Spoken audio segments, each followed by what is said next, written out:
தங்க நகை சேருவதற்கு தீபாவளி ரூபாய் பரிகாரம் பற்றி இந்த பதிவில் நாம் பார்க்கலாம். இந்த பரிகாரத்துக்கு நமக்கு தேவை ரூபாய் நாணயமும் ஒரு விளக்கு மட்டும்தான். இந்த பரிகாரத்தை தொடர்ச்சியாக 9, 16, 21 வாரங்கள் செய்யலாம். முதல் நாள் தீபாவளி அன்று காலையில் இல்லை மாலையில் இந்த பரிகாரத்தை செய்யலாம். இந்த பரிகாரம் செஞ்சால் அசைவத்தை சாப்பிடக்கூடாது. ஒருவேளை அசைவம் சாப்பிட்டால் வேண்டிய சூழ்நிலை ஏற்பட்டால் அப்போ காலையிலேயே இந்த பரிகாரத்தை முடிச்சுக்கோங்க. ஒரு விளக்கை எடுத்துக்கோங்க. அது பித்தளை அகலாக இருக்கலாம், பித்தளை விளக்காக இருக்கலாம், அல்லது மண் அகலாக இருக்கலாம், இல்லை வெள்ளி விளக்காகவும் இருக்கலாம். அதில் ஒரு பிரச்சனையும் இல்லை. இந்த விளக்கில் நல்லெண்ணெய் ஊற்றி பஞ்சுத்திரி போட்டு மகாலட்சுமி தாயாரின் படத்திற்கு முன்பாக கிழக்கு திசை பார்த்தவாறோ அல்லது வடக்கு திசை பார்த்தவாறோ தீபத்தை ஏற்றிக்கணும். தீபத்தை ஏற்றின பிறகு அந்த விளக்குக்குள்ளே ரூபாய் நாணயத்தை போடணும். இந்த தீபம் 1 மணி நேரம் எரியணும்.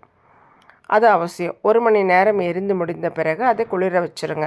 மறுநாள் காலையில் இந்த தீபத்தில் இருக்கக்கூடிய ரூபாய் நாணயத்தை எடுத்து சுத்தமாக புதுசாக கடையில் வாங்கின மஞ்சள் துணி இருக்குது இல்லையா, அதில் அந்த காயினை நல்லா தொடச்சி தாயாரோட பாதத்தில் வச்சுருங்க. அடுத்ததாக அந்த வாரமே வரக்கூடிய வியாழக்கிழமை அன்னைக்கு 2வது தீபத்தை நாம் ஏற்றணும். இந்த தீபத்தை அதே போல் காலையிலையோ மாலையிலையோ ஏற்றலாம். ஆனால் அசைவம் சாப்பிடக்கூடாது. நல்லெண்ணெய் ஊற்றி தீபம் ஏற்றி அதுக்குள்ளே புதுசாக ரூபாய் நாணயத்தை போடணும். வெள்ளிக்கிழமை அன்றைக்கி அந்த நாணயத்தை சுத்தம் செஞ்சு ஏற்கனவே நான் வச்சுருக்கேங்க இல்லையா நாணயம், அது கூட சேர்த்துருங்க.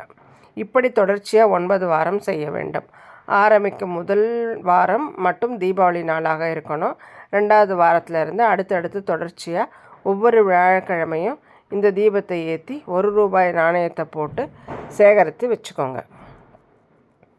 அத்தனை வாரங்கள் செய்து முடித்த பிறகு மறுநாள் வெள்ளிக்கிழமை அன்றைக்கி அந்த நாணயங்கள் எல்லாத்தையும் சேகரித்து புதுசாக வாங்கின வெள்ளை நிற துணியில் மூட்டையாக கட்டி பணம் நகை எங்கே வச்சுருக்கீங்களோ அந்த இடத்துல கொண்டு போய் அந்த மூட்டையை வச்சுருங்க.